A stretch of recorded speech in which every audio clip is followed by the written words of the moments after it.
궁창과 궁창 위의 물과 궁창 아래의 물.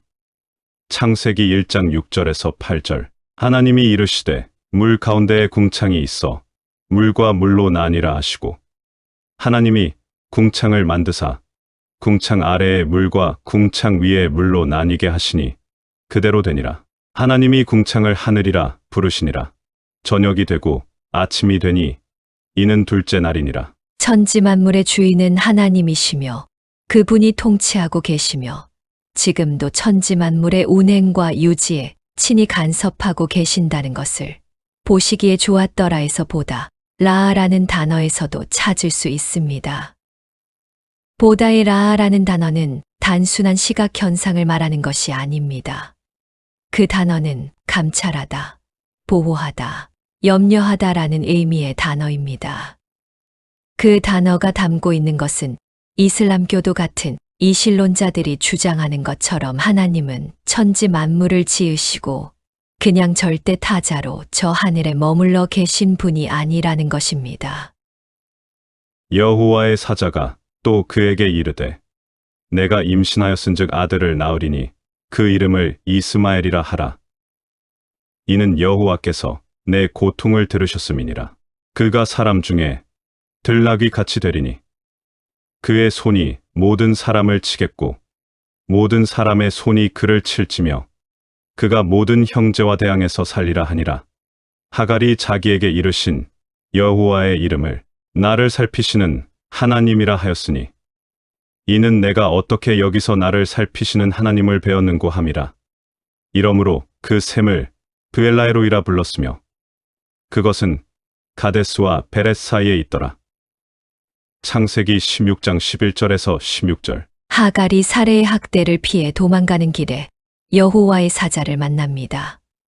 그런데 그 여호와의 사자가 이르기를 하나님께서 하갈의 모든 것을 처음부터 끝까지 보고 계셨다는 사실을 알려줍니다.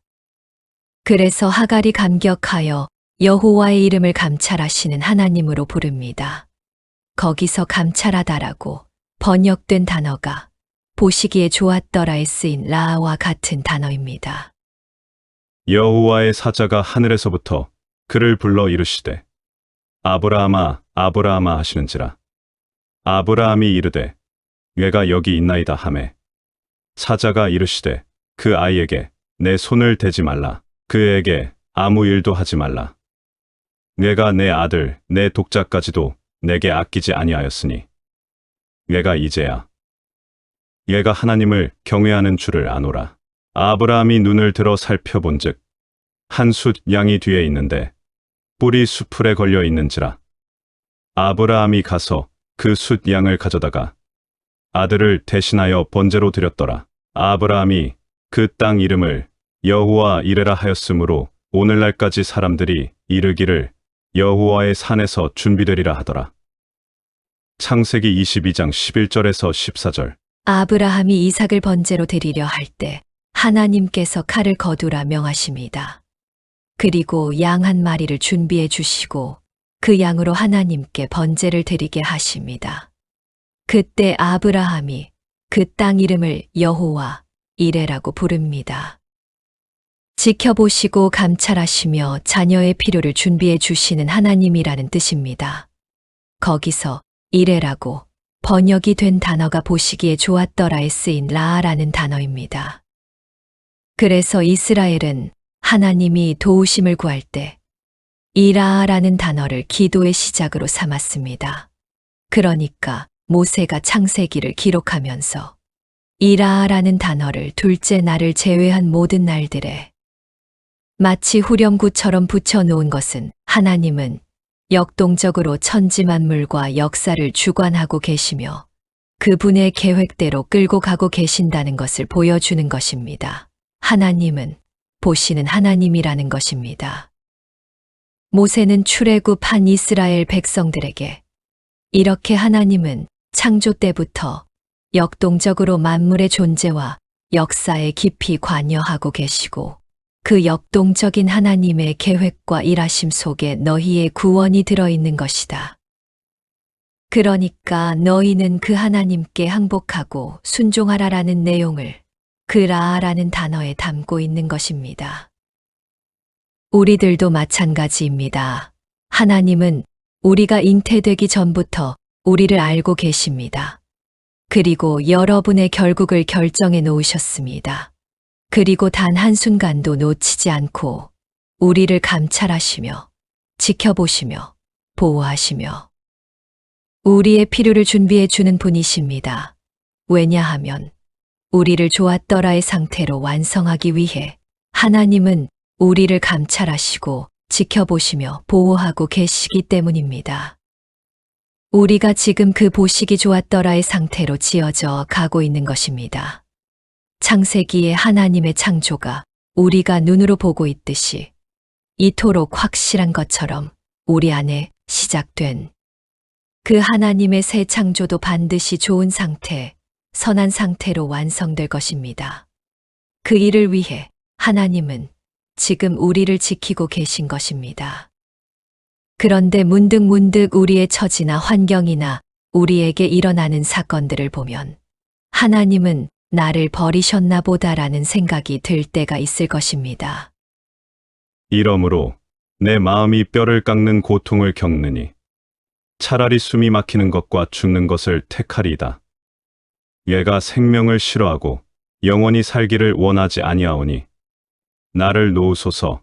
내 날은 헛것이니이다. 사람이 무엇이기에 주께서 그를 크게 만드사 그에게 마음을 두시고 아침마다 권징하시며 순간마다 단련하시나이까. 주께서 내게서 눈을 돌이키지 아니하시며 내가 침을 삼킬 동안도 나를 놓지 아니하시기를 어느 때까지 하시리이까. 사람을 감찰하시는 이여, 내가 범죄하였던들 주께 무슨 해가 되오리이까. 어찌하여 나를 당신의 관역으로 삼으셔서 얘게 무거운 짐이 되게 하셨나이까. 주께서 어찌하여 내 허물을 사하여 주지 아니하시며 내 죄악을 제거하여 버리지 아니하시나이까. 내가 이제 흙에 누우리니 주께서 나를 애써 찾으실지라도 내가 남아있지 아니하리이다. 욥기 7장 15절에서 21절. 우리는 때로 욥처럼 이러한 원망을 늘어놓습니다.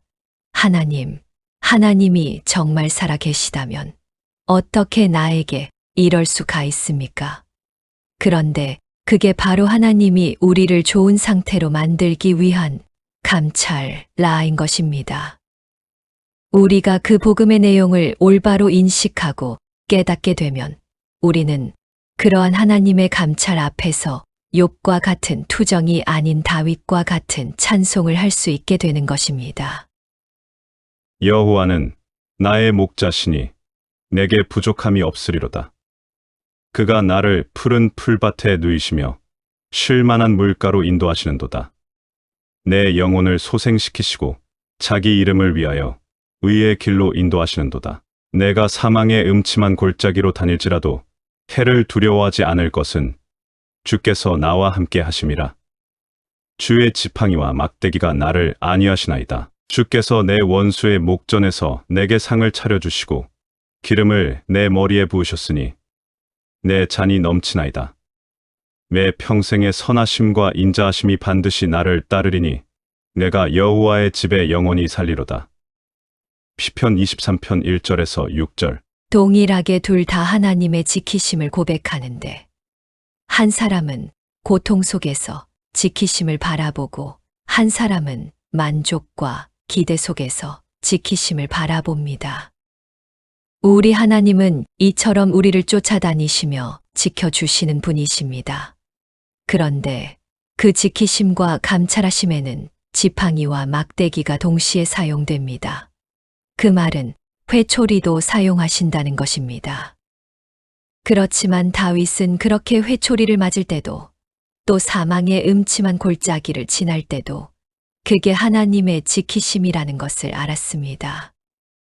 그 모든 것들이 원수의 목전에서 내게 상을 베풀기 위한 하나님의 감찰하심이요 보호하심이라는 것을 알았던 것입니다. 그래서 그는 그 어려운 상황 속에서도 이러한 시를 쓸 수 있었던 것입니다. 하나님은 우리를 지키십니다. 우리를 좋은 상태로 이끌기 위해 지금도 지키십니다. 이렇게 하나님은 불꽃 같은 눈으로 우리를 지키고 계십니다. 그렇다면 지금 우리가 겪고 있는 모든 상황과 사건과 여건들은 다 하나님의 지키심의 열매인 것입니다. 그러니까 잘 견뎌내시고 잘 이겨내시기 바랍니다. 이미 우리와 하나님 사이를 가르고 있던 영적인 궁창은 사라졌습니다. 이제 예수 그리스도를 믿는 우리를 하나님으로부터 갈라놓을 수 있는 것은 아무것도 없습니다. 그러한 사람들에게만 주어지는 하나님의 지키심과 감찰하심을 기쁘게 감당해 내시기 바랍니다.